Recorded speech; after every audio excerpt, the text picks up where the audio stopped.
How do you prepare for a disaster? Animated characters and scenes appear as the narrator describes. Hurricanes, floods, fires, earthquakes, tornadoes, blizzards, pandemics, and even power outages. Disasters can happen no matter where you live. If you have a disability, you know what you need, but others may not. And what you may need on a daily basis may not be available during a disaster. So make sure to be prepared. In a disaster, you might need to evacuate or leave to another location, such as an emergency shelter, or you may need to shelter in place by staying at home. Here are some things to keep in mind when a disaster strikes. Emergency alerts. Plan ahead and register for alerts with your local emergency department. Emergency contacts. Have a list of emergency contacts such as your family members, friends, and neighbors in case you need help during a disaster. Also, have contact information for people who you will be staying with if you decide to evacuate. Shelters and sheltering in place. Try to stay with friends and family if you can. If not, look into accessible shelters. You cannot be turned away at a shelter because of your disability. However, there may be a designated shelter that can better meet your needs. Emergency supply kit. Your kit should include the basics such as a 3-day supply of water and food per person, extra clothing, first aid supplies, important documents, medication, extra batteries, and cash. Caregiving services.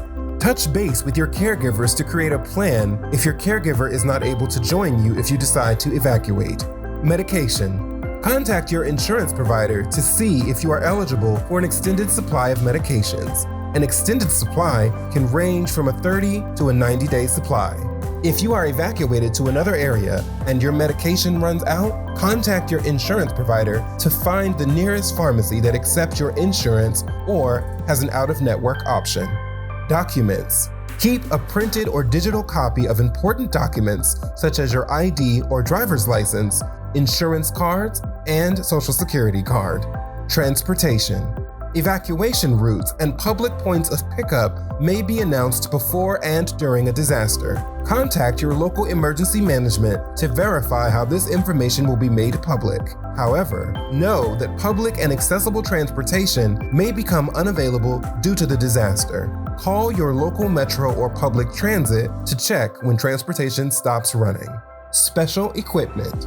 Make sure you have any specific equipment that you need for daily living because in a disaster, electricity and running water are not a given. For example, shower chairs for bathing and chargers for motorized scooters.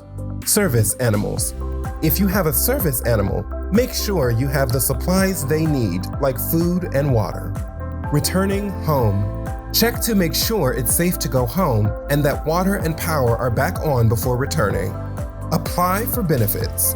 Lastly, apply for FEMA assistance to ensure an opportunity to address your housing, job, and any other needs.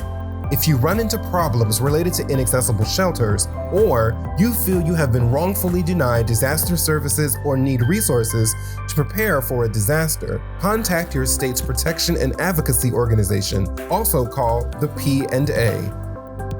For more information, contact Disability Law Center of Alaska at 800-478-1234 or dlcak.org.